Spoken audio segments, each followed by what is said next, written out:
first paragraph of your paper, we're talking about establishing a new kind of government divided into powers. And listed between the state House of Representatives, executive branch, and the judicial system. Executive branch is under the judicial system. So at that time, was the judicial system under the executive branch, or was that a separate branch? I mean, let me phrase that another way. We have, I guess what I'm thinking is, explain the difference between, so like the independent of the judicial branch, and yet the Justice Department is under the control of the President of the administration. So I guess that's what I'm wondering about. Was there like a delineation at that point? There were three separate branches: the legislative, the executive, and the judicial, and yet the government still has, or the executive branch still has some control over the judicial branch through appointments and so forth. Yeah, and pardons. Yeah, there's a lot of interlap between the different branches of the government. I guess I haven't researched a whole lot into what all of the original relationships were. Sure. But there were definitely some authorities that were specific to the executive branch that were not specific to the judicial branch. Yeah, I was just kind of wondering if that relationship and the overlap and so forth has changed through the... Yeah, a lot has changed in the order of the government. I guess another question I had was, so the Commerce Clause is apparently where, how the federal government justifies a lot of its, what some used to call unconstitutional actions. Do they still, in your opinion, do they still try to, are they still operating under the pretense that their actions are taken are constitutional under the Commerce Clause, or are they just kind of abandoned all pretense of that and they just kind of basically do whatever they want? Yeah, they can basically do whatever they want. But, yeah, so there also have been a lot of states that have tried to legalize certain things just within their state, and that has been under federal attack a lot. So they are kind of also ignoring the Commerce Clause completely at this point. So they're saying both the states and the feds are both ignoring the Commerce Clause? The feds are trying to do what they want. Yeah. But so are the states. For example, well, a lot of states have legalized marijuana. Some states have tried to legalize suppressors for firearms. Mm-hmm. So usually that's fought by the federal government, but their enforcement is depends. So. Okay. Currently, there is an effort by some states to basically make their states sanctuary states for minors who want to transition to the other sex and maybe not, maybe illegal in their state. And so that would be an example of one state's interest is against another state's interest. And so is that an area where the federal government could step in and take action to resolve that, or is that totally kind of like a war between the states kind of thing? Yeah, there's not a whole lot of those very specific important issues that are enumerated to the federal government. Mm-hmm. So it wouldn't be something within the jurisdiction. Unless they could somehow justify it under the Commerce Clause. Somehow justify it like they've justified a lot of other stuff. So I'm, as an employer, I'm kind of interested in the minimum wage issue. So obviously there's a federal minimum wage, and then states also set minimum wages of their own. And I guess up to this point, the state's minimum wage has taken priority over federal, but only if it's higher than the federal minimum wage. So what is the, I guess, how does the, you know how the federal government justifies a federal minimum wage under the Commerce Clause? No. I mean, I suppose they could use the Commerce Clause Yeah, to do that. maybe because, I wonder if it would be because some of the, for example, some larger employers have, multi-state Right. locations. So I guess they could justify it that way by saying, Yeah. well, it's not just limited to that one state, so, That's how the Commerce Clause is generally speaking used. yeah. So,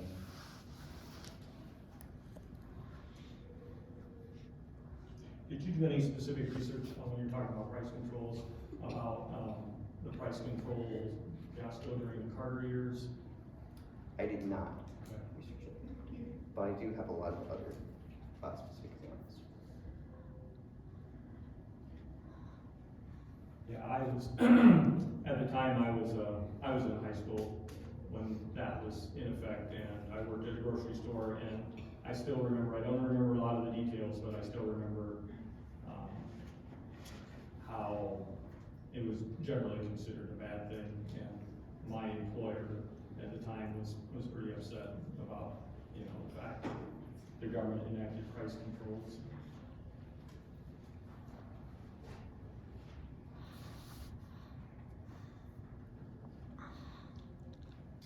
Okay.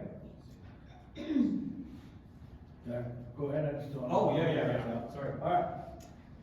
So one of your major theses in this paper is that states are more responsive, and that the Commerce Clause has been pushed too far. Yep. But is it possible, there's a lot of folks out there who would argue that the Constitution is meant to be a living document. And so maybe the founders, wise as they were, because they were classically educated, they just couldn't predict some things. For example, could they have predicted the internet?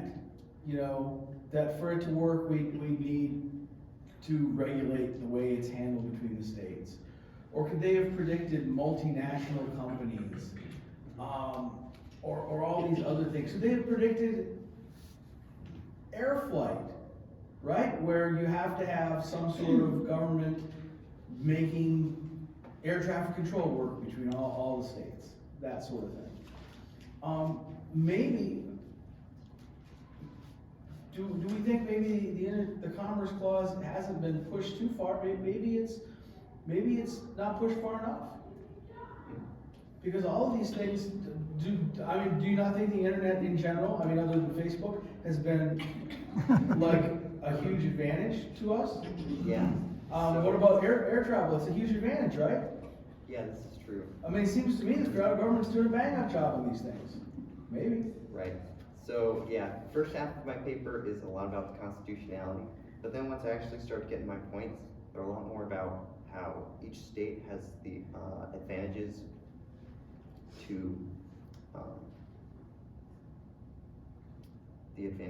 of making different regulations that can allow them to improve and iterate on their law a lot faster than the federal government. And so that still stands true today. And it might make, air traffic control a little bit more complicated, or social media may have to be a little bit different, but that would still be a better regulatory system. So you would say, so I guess maybe then my corollary to that question is, where is the Interstate Commerce Clause a good thing? Because I feel like, and maybe you can correct me if I'm wrong, obviously, but as I read your paper, that in general you would argue the Interstate Commerce Clause is pretty much almost always not used properly. Is that correct? Mm-hmm. Okay, so is there a place where it's used correctly that you think? So, yeah, in my paper, I discuss 2 lawsuits in which the federal government, these cases were brought all the way up to the Supreme Court, and they were disputes between the states about what could be served in each state, and the federal court decided that they were, well, the first one they decided, Baldwin versus Sealing, some farmers in Vermont were trying to sell milk in New York, and the federal government, New York started by banning their milk, but then the federal government determined that their ban was not constitutional and repealed that. However, in other ones, like a Maine regulation where they banned fishing bait that had a risk of putting out an invasive species in their environment, federal government did uphold that because Maine had proved that they had, that was constitutional.